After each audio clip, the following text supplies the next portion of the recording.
Candiace, you're never one to keep your opinions or your tweets to yourself. But this season, it seems you finally learned about a little thing called restraint. Ooh. Take a look. Jesus. I don't know what heals a heart or where to start. To close the book on 1 year of marriage made sense to remix my love song to my husband. You can put yodeling on a go-go beat and you got a hit.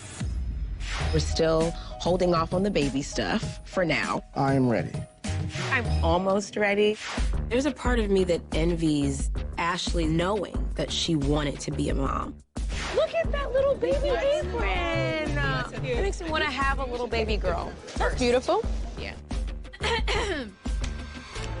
As much as she judged me and had all these opinions about my motherhood journey. You don't believe it? I'm trying to get pregnant?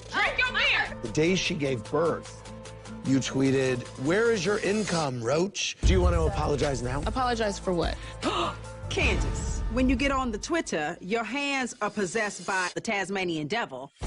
You violated me emotionally. I don't want to go backwards. I really don't. Please shut the up.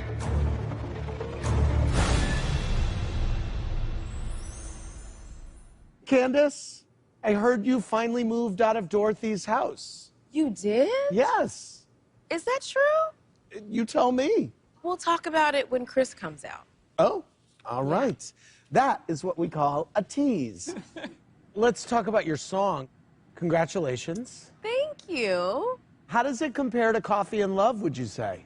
It does not compare. It doesn't. This was an actual song with no auto-tune. I did not need that I performed help. my song a number of occasions live without any glitches or problems. But the vocals, my dear, they're trash. Next question. You know, with this whole trash thing, have you looked in the mirror, calling everybody trash? Yes. It's getting really old, like just your so husband you know. referred to my husband as trash? We're going to talk about the disgusting things that you say on social Ashley, media. do not speak so to I me never will about, listen to you calling me tweets trash when after you the can't disgusting control things your that husband you and have his said, nasty okay? hands. The man you lay with is itching. Take a test. All right. Shut the up about talking about my husband itching. You butted your forehead into my conversation. Well, so no, it was after you out. trashed her song, so she that you asked me about. Yes, I did. Julie from Manassas said, your Twitter behavior is horrible. It took you way too long to apologize for calling Ashley a wench and a roach when she was giving birth. Why couldn't you just admit that was wrong? You are a disaster on Twitter. Thank you. You're welcome. I'm someone who responds when I am being insulted. Even in that clip, you said, sorry for what? So you didn't have any remorse for the hurt that you caused me. I could have said that it was affecting me emotionally and hurting me. It wasn't, but I could have. And yet, here you are hammering it home just to have a moment you on needed television. to understand that. It took like a year for her to apologize to me. Why don't you, I had to why beg don't you worry you for an about apology. your babies and your husband? What does or worry what mean? about your That's children provoking and your language. husband. Stop talking and about my kids. My choices with my husband and my children, so don't get all sensitive when she just mentions the fact that you have children. She didn't say anything negative about your child. Yes, she did. She said things about me and my family. Did she say he looks like your husband? I don't know. Was that not rude? Katya from Raleigh, North Carolina said, ladies, in the beginning of the season, you piled on Candiace to apologize to Ashley for all the bad things she said to her. But we've watched Ashley talk terribly about all of your personal lives over the years, and you never came at her this hard. Why the double standard?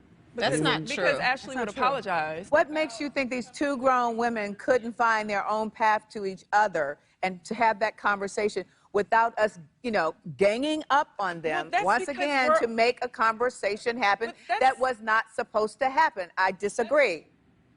Jermaine from New York City says, do you ladies think there is any colorism to blame for why people on social media are constantly calling Candiace and Wendy, for that matter, aggressive?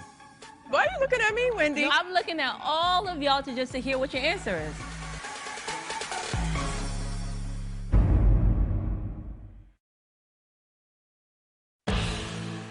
Do you ladies think there is any colorism to blame for why people on social media are constantly calling Candiace and Wendy, for that matter, aggressive?